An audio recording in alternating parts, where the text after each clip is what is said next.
नमस्कार दोस्तों, मैं रविकांत आपका अपने YouTube चैनल पे स्वागत करता हूँ। काफ़ी समय बाद आज हम मुलाकात कर रहे हैं और आज का हमारा टॉपिक टायर सीलेंट को लेकर ही है। बट जो हमारा टॉपिक है वो है टायर सीलेंट से होने वाली समस्याएं, या तो उसको फिल करते समय की प्रॉब्लम और या तो जो मटेरियल हम फिल कर देते हैं उसके बाद आने वाली प्रॉब्लम्स। हमारे पास 4-5 तथ्य हैं, 4-5 पॉइंट्स हैं, क्योंकि कुछ वीडियोस मैंने देखा है जो मार्केट में सरफेस हो रहे हैं जहाँ पे टायर सीलेंट के नेगेटिविटी को बहुत ज़्यादा प्रमोट किया जा रहा है। आप लोग जानते हैं कि मैं टायर सीलेंट को काफ़ी समय से प्रमोट कर रहा हूँ, उसके बारे में, उसकी क्वालिटी के बारे में, उसके प्रोडक्ट के बेनिफिट्स के बारे में डिस्कस करता हूँ। तो आज मैं उसके नेगेटिव पॉइंट्स के बारे में डिस्कस करूंगा और उसको कैसे सॉल्व किया जाएगा उसके बारे में डिस्कस करूंगा। मेनली क्या है कि अगर कोई भी प्रोडक्ट बनता है तो उसके कुछ effect buts, pros and cons होते हैं। आज उस कॉन्स में हम लोग ये चेक करेंगे कि उस कॉन्स का वाकई में सॉल्यूशन है या बस वो नाम का चीज़ है। आज हम लोग यहाँ पे बैठ के उन छोटी छोटी बारीक चीज़ों को समझेंगे पहले कि क्यों सीलेंट को टायर में इंसर्ट करते समय प्रॉब्लम आती है, या ये कह सकते हैं कि जब हम उसे नोजल के थ्रू डालते हैं तो हमारा नोजल ब्लॉक हो जाता है, या ऐसा बहुत सारी ऐसी बातें जो कि हम लोग डिस्कस करेंगे। चलिए आज का सबसे पहला पॉइंट हम लोग इनिशिएट करेंगे और वो है टायर सीलेंट को फिल करने के तरीके में। जो हम दो तरीके से फिल करते हैं, एक तो टायर खोल के करते हैं तब तो कोई तकलीफ नहीं होती है, बट जब हम नोजल से करने लगते हैं तब हमारे पास तकलीफ होती है और उसका निदान क्या है, हम कैसे करें कैसे नहीं करें। तो मैं 4 अलग अलग बेस के टायर सीलेंट्स जो एक हाई विस्कस लेवल पे है उनको लेके बैठा हूँ। अलग अलग क्वालिटीज़ हैं, इनके बेस पाउडर बिल्कुल डिफरेंट है, आप देख सकते हैं। ऑल्दो सब के सब नेचुरल बेस में ही बने हुए होते हैं, इनके कोई साइड इफ़ेक्ट्स नहीं है, सारे एक हाई ग्रेड प्रीमियम ऑयल्स वाले प्रोडक्ट्स हैं और ये सभी पे काम करते हैं, ट्यूब पे भी और ट्यूबलेस पे भी। अब हमें सबसे पहले ये समझना है कि ये करते कैसे काम है। तो हम देखेंगे कि ये एक सबसे पहले मैं समझाऊँ आपको कि क्या चीज़ होती है। एक हमने ट्यूब लिया है, टायर लेके एक्सप्लेन करना थोड़ा सा यहाँ पे कष्टप्रदायी था, तो मैं ट्यूब से समझाना चाहूँगा। ये एक ट्यूब होती है जो टायर के अंदर होती है। आपके अंदर, इसके अंदर एक नोज़ल होता है, ये रहा नोज़ल, आप देख सकते हैं ये नोज़ल होता है। ये इस नोज़ल के थ्रू आप हवा भरते हैं और इसके अंदर क्या होता है, एक वॉल्व पिन होती है। ये एक छोटी सी पिन होती है, आप देख सकते हैं छोटी सी पिन है, ये इसके अंदर ब्लॉक होती है और ये जब ओपन होती है तो हवा अंदर चली जाती है, अदरवाइज सेकेंड इंच से ब्लॉक होती है। इसको अभी हमने निकाल रखा था, इसको वापस लॉक करते हैं। पिन को ब्लॉक करने के लिए वॉल डाई का इस्तेमाल करते हैं हम लोग, जनरली वॉल डाई का हम इस्तेमाल करेंगे इसमें अंदर डालने के लिए।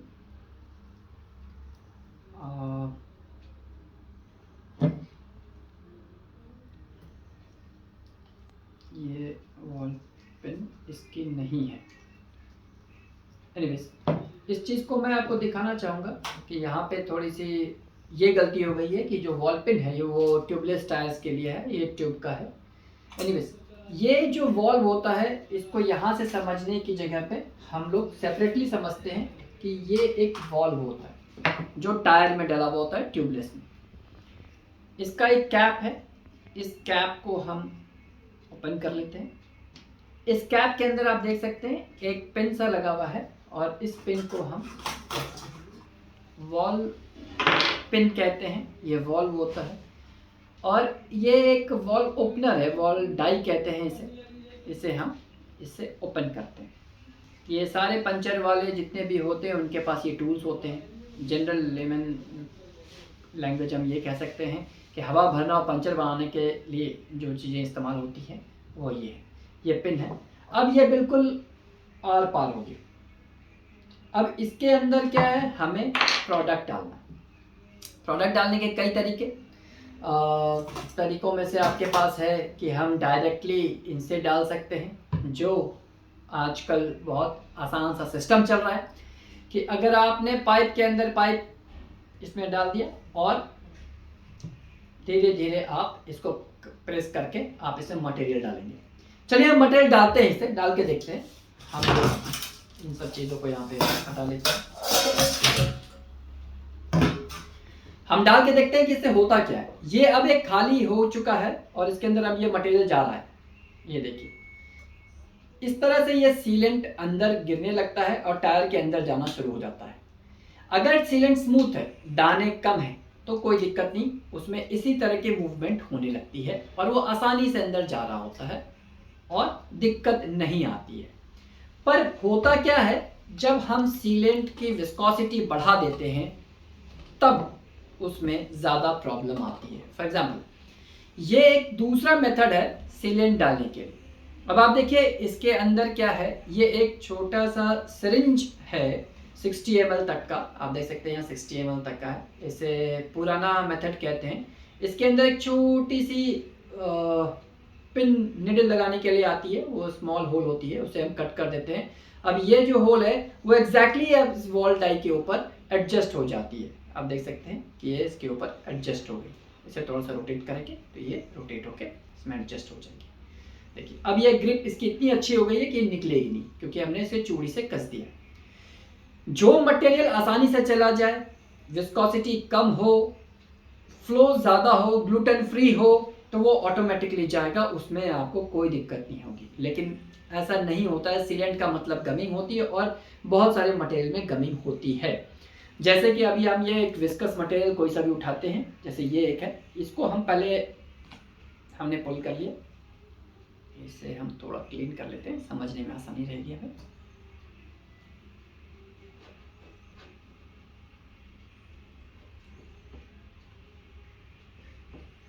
अब हमें इस मटेरियल को इसी वॉल के थ्रू अंदर डालना है।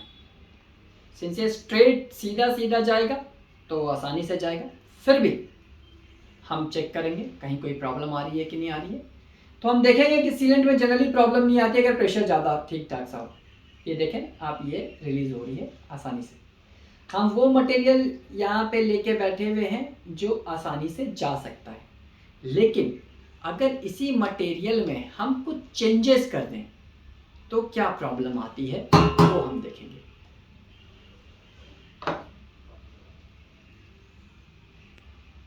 अब हम क्या करेंगे, ये जो मटेरियल हमारे पास हैं इनमें क्या है, पार्टिकल साइज जो पंचर को ब्लॉक करते हैं वो बहुत छोटे होते हैं। छोटे क्यों होते हैं अब आपको मैं समझाता हूँ। इसको समझने के लिए बहुत आसानी से आपको एक समझ में आ जाएगा। ये जो वॉल है, इस वॉल को हमने क्या करा, कट करा, और कट करने के बाद हम इसे देखेंगे क्या फर्क पड़ता है।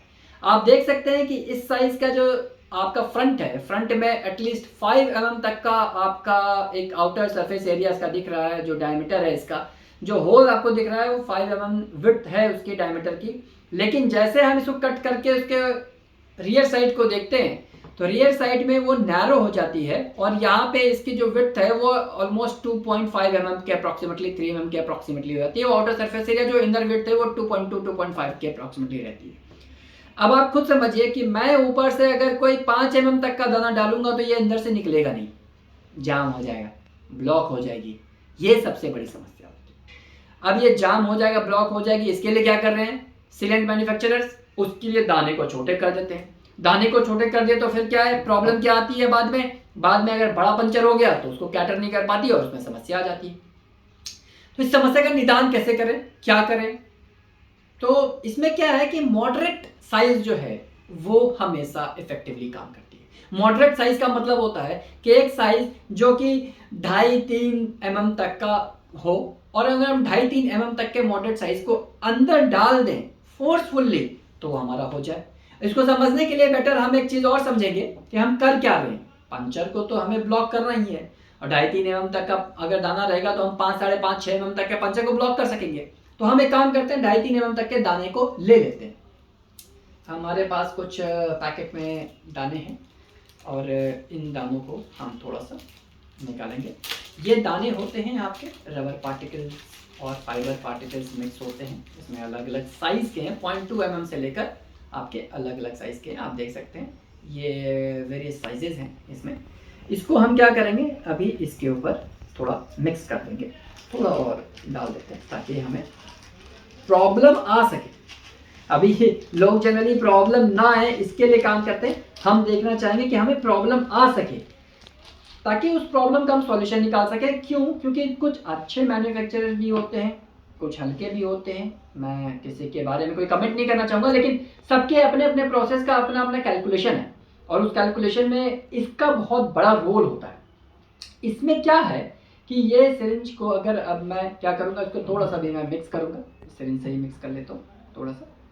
तो क्या हुआ, अब यहाँ पे दाने जो हैं थोड़े से बड़े हो गए हैं कंपैरेटिवली, और हम इसको अब क्या करेंगे, इसको पुल करने की कोशिश करते हैं।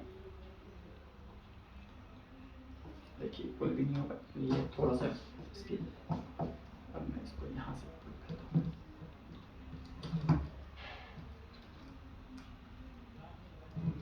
इसको शक होने में थोड़ी सी ज़्यादा परेशानी हो रही क्योंकि कम हो रहा है।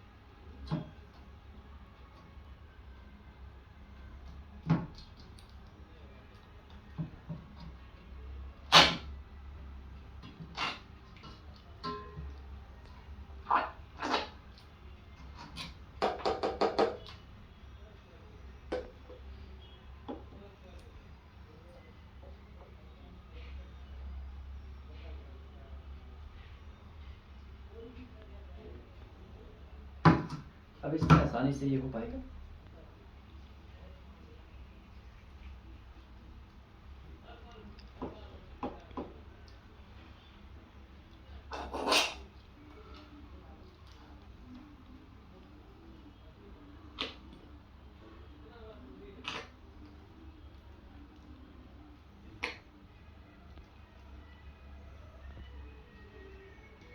अब देखिए ये सीलेंट है हमारा, जिसमें हमने थोड़े से मोटे पार्टिकल्स डाले हैं। वैसे तो पार्टिकल्स यहाँ पे ज़्यादा रह गए, फिर भी हम इसको एक बार वापस इसमें डालने की कोशिश करते हैं।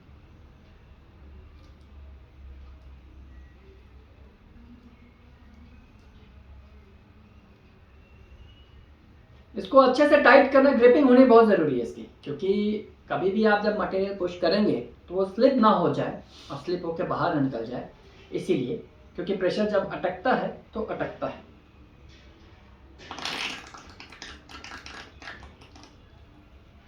अभी भी ये सारा का सारा क्लियर हो गया। तो आप देख सकते हैं जो एक सॉर्ट ऑफ मिथ है कि बहुत ज़्यादा अटकता है, वो नहीं है। हम इसमें और थोड़े पार्टिकल साइज बढ़ाते हैं ताकि हमें प्रॉब्लम दिख सके कि वाकई में प्रॉब्लम परसिस्ट करता है या नहीं करता है। हाँ, करता तो है। हमारे पास बहुत सारे, मेरे पास काफ़ी सारी कंप्लेंट्स आती हैं, लोगों के मैसेजेस आते हैं, कॉल्स आती हैं कि ये चीज़ें आती हैं, इसको कैसे सॉल्व करें। तो हम इसके लिए और भी बेस्ट वे निकाल सकते हैं टू अंडरस्टैंड बेटर। हम ये जो दाने हैं इनको थोड़ा और बढ़ा देंगे।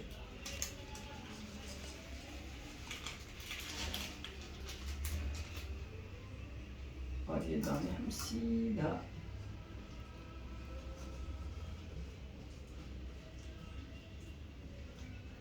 मिक्स करना जरूरी है ताकि फ्लो बन सके, बिल्कुल ही नहीं जा पाएगा अदरवाइज। तो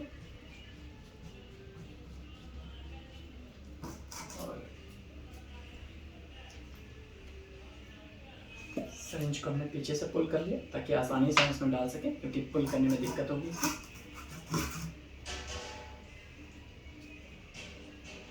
ये सीलेंट हमने इसमें डाल दिया।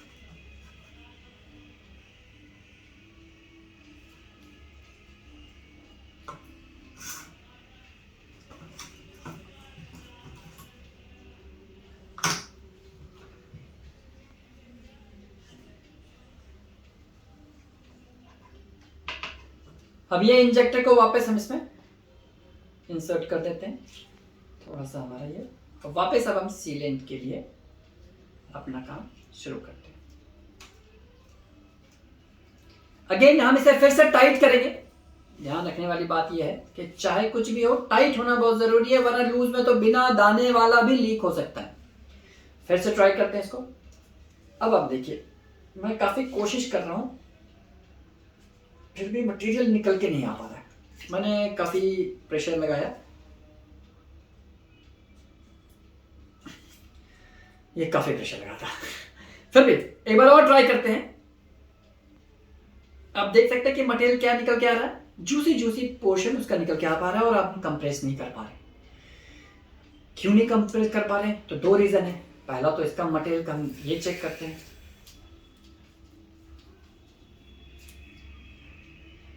कि ये इससे निकल पा रहा है कि नहीं निकल पा रहा है। दूसरा हम ये चेक करेंगे इसके अंदर जा रहा है कि नहीं जा रहा है। ये इसी से निकल नहीं पा रहा है, इसका मतलब ये इसको भी ब्लॉक कर चुका है, इतना हेवी हो चुका है। और इसके साथ साथ ये अब इसको भी ब्लॉक कर चुका है, इसके अंदर भी मटेरियल भरा हुआ है। अब हम एक काम और कर सकते हैं कि हमें ये चेक करना है कि इसको जो ब्लॉकेज आया है इसका, उस ब्लॉकेज को हम कैसे सॉल्व करें। ये तो अंदर के पोर्शन में, टायर के अंदर ही, टायर के बाहर इतना सा पोर्शन होता है। आप देख रहे हैं, आप प्रेशर लगा रहे हैं, अब इसमें आपका हवा भी नहीं जा पाएगा। क्यों? क्योंकि ये कंप्लीटली एज ए पंचर ये कंप्लीटली ब्लॉक हो चुका है। अब ये जो ब्लॉकेज है उसको हमें अगर क्लीन करना है और अगर हमें इसे ये समझना है कि ये अब हम कैसे रीयूज कर रहे हैं। कभी कभी क्या होता है कि हम पूरी तरह से नर्वस हो चुके होते हैं कि ये तो इनका खराब हो गया, वॉल्व खराब हो गया, इनके टायर खराब हो गई, इनके हमें टायर बदलना पड़ेगा। लोगों को जानकारी कम होती है तो इतना परेशान हो जाते हैं कि उनको लगता है कि भैया अब हमने ये मटेरियल ही खराब है, इन्होंने गलत सेलेक्ट कर लिया। नहीं, मटेरियल खराब नहीं है। आपने देखा कि मटेरियल इतने चौड़े स्पेस को ही ब्लॉक कर रखा है। अब इतना दाना डालोगे तो ब्लॉक होगा ही, लेकिन इतना डाला क्यों डाला? इतना पर यूनिट वॉल्यूम ज्यादा होने का मतलब ये होता है कि आपका पर बड़े से बड़े पंचर को कैटर कर सके, सबसे बड़ी बात होती है। एनीवे, अभी हमारा सॉल्यूशन कैसे निकले, चाहे इसका भी देखें इसका भी देखें, हमारा सॉल्यूशन कैसे निकले। निकलने का सॉल्यूशन ये है कि हमें इसे ना चेंज करना है, ना हमें इसे काटना है, ना हमें इसे तोड़ना है, ना ही हमें कोई भी परेशानी मोलनी है, ना ही नर्वस होना है। हमें सिर्फ एक काम करना है, एक लोहे की पत्ती, लोहे की तार, ब्रेक वायर, बड़ी सी मोटी सी सीख या ऐसा कोई भी चीज जो इसके तरह दिखता हो और थोड़ा हार्ड हो नेचर है, पतला नहीं जो टूट जाएगा वो नहीं, झाड़ू की सीख नहीं, ऐसी चीज जो मोटी हो थोड़ी सी और लोहे की बनी हो, ताकि वो प्रेशर डेवलप कर सके और आपको वो क्लीनिंग का प्रॉब्लम जो है वो सॉल्यूशन दे सके। हम क्या करेंगे, हम इसे इसमें से घुसाएंगे, अटक रहा है तो थोड़ा प्रेशर लगाएंगे और प्रेशर लगाएंगे, और जब आप देखेंगे ये तो ये इसके आर पार हो गया। देख सकते हैं आप, इसके आर पार हो गया, ये अटक गया। सिमिलरली मैं इसको भी देखूं, ये भी अटका हुआ है मेरा पंचर, इसको भी यहाँ पे देखिए ब्लॉक को रखा, ये भी सेम साइज की चीजें, इसको भी मैं जो दाने एक साथ एक्यूमुलेट होके एक जगह पे जमा हो गए उनको डिस्ट्रीब्यूट करना है, उनको क्लीन करना है। बस जब आप क्लीन करते हैं तब ये बाहर निकलना शुरू हो जाता है, फिर ब्लॉक हुआ, फिर आपको डिस्ट्रीब्यूट करना है। ये तो बहुत ज़्यादा हमने इकट्ठा ही ज़्यादा डाल दिया, इसकी वजह से थोड़ी समस्या ज़्यादा आ रही है, तो ये आपके पास ये आ गया। हम इसको आप ऐसे समझ सकते हैं कि कोई भी चीज़ जिसके अंदर एक होल है उसको क्लीन करना बहुत आसान है। क्लीन करने के लिए अगर ये बिल्कुल अटक रही है ना, बिल्कुल भी काम नहीं कर रही है, तो आप हैमरिंग कर दीजिए इसके ऊपर। आप कील रखिए, पतली कील रखिए, इसके ऊपर हथौड़ा डाल दीजिए, आपका कोई भी पोर्शन डैमेज नहीं होगा। आपका ना टायर डैमेज हो रहा है, ना कॉर्ड डैमेज हो रहा है, ना वॉल्व डैमेज हो रहा है, ना वॉल्व टाई हो रही है, ना वॉल्व की चूड़ी हो रही है, ना ही टायर के अंदर रिम डैमेज हो रहा है, कुछ भी डैमेज नहीं हो रहा है। हर जगह परेशानी सी बात की है कि जब वो अटक जाते हैं तो उनको सीलेंट खराब लगने लगता है कि ये तो बिल्कुल बेकार, अंदर ही नहीं जा रहा, तो फिर ये माल बिल्कुल बेकार है। ये आपका सिंपल सा छेद है और इस छेद को साफ करना बहुत आसान काम होता है, चाहे आपका छेद। हाँ, उसके बाद क्या है, अगर आपको बार बार अटक रहा है, 2 बार डाला तो अटक रहा है, 3 बार डाला तो अटक रहा है, तो आप एक काम करें, उस सिरिंज से वो मटेरियल को निकाल दीजिए। हो सकता है कि उसके अंदर इतना ही माल जैसा भी मैंने भरा था, जिसके अंदर दाने दाने भर गए हैं, वो ज्यादा आ गए, आप उसे क्लीन कर दीजिए। जितना भी है वो सारा का सारा क्लीन कर लीजिए, एक सिरिंज का माल आपका क्लीन हो जाए। क्या होता है कि कभी कभी हम वेल सेक नहीं कर पाते हैं बॉटल को, उसकी वजह से क्या होता है कि ये जो एक्यूमुलेशन है सारे रबड़ का वो एक साथ हो सकता है। देखिए आपके इसके अंदर कितना एक्यूमुलेशन हो चुका है। अब ये पंचर ब्लॉक करेगा ही करेगा। अब पंचर कौन सा है ये डिपेंड करता है। ये अगर टायर के अंदर इतना रहा तो टायर के हर एक पंचर को ब्लॉक करेगा, लेकिन ये टायर के अंदर नहीं है, टायर के बाहर है। तो आपके इंजेक्टर के पंचर को ब्लॉक कर रहा है, आपके वॉल्व के पंचर को ब्लॉक कर रहा है, और आपको नर्वस कर रहा है कि ये प्रोडक्ट को नेगेटिव सोचने के बारे में बाध्य कर रहा है। बेसिकली मैं आपको सजेस्ट करूंगा कि इस ऐसा कोई भी सिनेरियो आता है तो उस सिनेरियो में इसको अच्छे से वाटर क्लीन कीजिए, वॉल्व को अच्छे से क्लीन कीजिए ताकि ये होल फिर से आप देख सकें, और उसके बाद रीयूज कीजिए बॉटल शेक करके। बहुत ज्यादा परेशानी आ जाएगी, किसी एक बॉटल में आ जाएगी। आप अपने मैन्युफैक्चरर से, अपने सप्लायर से, अपने प्रोडक्ट जिससे भी आपने लिया है, आप अगर कंज्यूमर हैं डायरेक्टली, तो आपने अगर ऑनलाइन लिया है, ऑफलाइन लिया है, आपसे संपर्क कर सकते हैं कि बॉस ये इसमें प्रॉब्लम आई है बिकॉज ऑफ दिस। तो आपको वो गाइड भी करेगा और आपको सॉल्यूशन भी देगा। ये चीज आप खुद समझ सकते हैं कि जब यह इतने मोटे छेद को ब्लॉक कर सकता है, तो अगर ये सारा सामान अगर टायर के अंदर रहेगा तो टायर के पंचर को ब्लॉक करेगा और 100% करेगा। इसके साथ साथ आज का वीडियो के लिए बस मैं आपसे इजाजत चाहूंगा। नेक्स्ट वीडियो अगले पॉइंट्स पे इसी की कंप्लेन को लेकर हम आगे डिस्कस करेंगे। आज हमने ये सीखा या समझा या टायर सीलेंट के बारे में ये जाना कि सिर्फ इंसर्ट होते समय तकलीफ होने की वजह से सीलेंट खराब नहीं होता, बल्कि वो और ज्यादा अच्छा है। वैसे केसेस में मैं सजेस्ट क्या करता हूं, मैं कहता हूं कि आप टायर खोल के उसे डलवा दीजिए। हवा भरवाने तो जाएंगे ही आप, हवा भरवाने के लिए हर एक के पास कंप्रेसर नहीं होता है। अगर है आपके पास अति उत्तम, फिर भी आप चले जाइए और जाके आप डलवा दीजिए। और मेरी बात मानिए, ये आपको 100% सॉल्यूशन देगा। लेकिन अगर आप कीन हैं कि आप खुद से डालना है तो आपको थोड़ा सा मेहनत एक्स्ट्रा करना पड़ेगा। और मैं भी सीलेंट मैन्युफैक्चरर्स या सप्लायर्स या इन सबको एक अनुरोध करूंगा कि साथ में एक टूल जरूर दें जिससे क्लीनिंग के लिए लोग इधर उधर की चीजों को ना हाथ दें, और बल्कि वो उनके पास एक मैकेनिज्म होगा जिससे वो क्लियर कट उसको क्लीन करेंगे, और कहीं इशू आती है तो सॉल्यूशन इमीडिएट होगा। एटलीस्ट प्रोडक्ट के इंसर्ट होने के पहले निगेटिव ना हो। प्रोडक्ट काम तभी करेगा ना जब अंदर जाएगा। यहां तो अंदर ही नहीं जा रहा भाई साहब, तो अंदर नहीं जा रहा है तो उसका कारण ये होता है। आपने देखा कि अंदर जाने के लिए भी कितनी हमने मशक्कत की कि ताकि हमें प्रॉब्लम आए।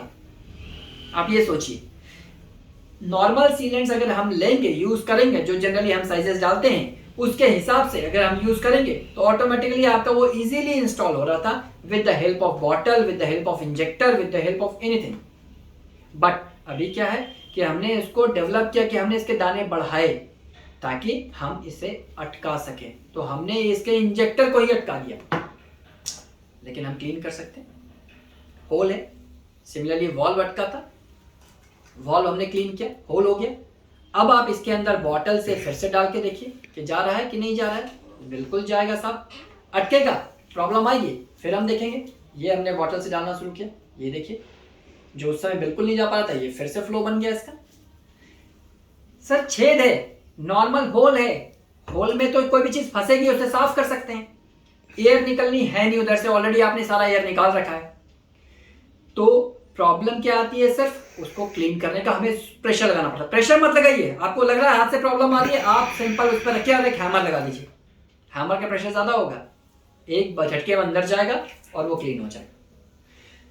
फिर से बोलता हूं, क्लीनिंग होने से उसके सारे पार्टिकल्स टायर के अंदर जाएंगे, और वो टायर के पार्टिकल्स जो रबर पार्टिकल्स हैं, फाइबर हैं, पॉलीमर हैं, डिफरेंट डिफरेंट मैकेनिज्म के हिसाब से लोग बनाते हैं, उसमें चीजें जुड़ी हुई हैं, वो आपके पंचर को इमीडिएट रोकने के लिए, बड़े से बड़े पंचर को रोकने के लिए हेल्पफुल है।